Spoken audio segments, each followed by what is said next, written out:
साईं मुझे हिकिड़ो अर्ज़ु आहे। हुकुम कयो पुट। जेके पंहिंजा रिश्तेदार आहिनि पंहिंजा अज़ीज़ क़रीब असां नाज़ाइज़ी करनि था, असांजी घिटियुनि में गंदू छिलाइनि था, मस्जिद में निमाज़ पढ़ण था ॾियनि, असांजे मथां कूड़ा केस करनि था, मतलब वॾियूं बुराइयूं करनि था।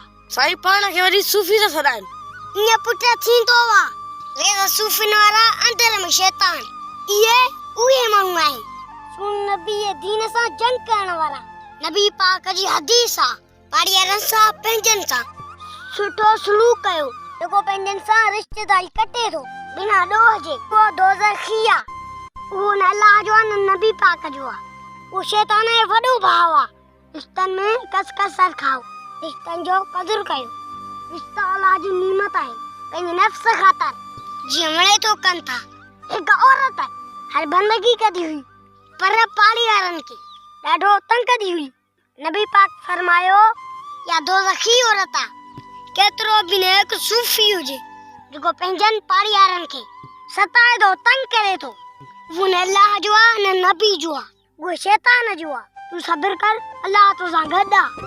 मां हुन सां सुठो हलंदो आहियां, हू मूंसां बुराई कंदो आहे। तूं पको मुमिन आहे, उहो शैतान आहे। ठीकु आहे त तूं वरी हुन खे हिदायत कजांइ।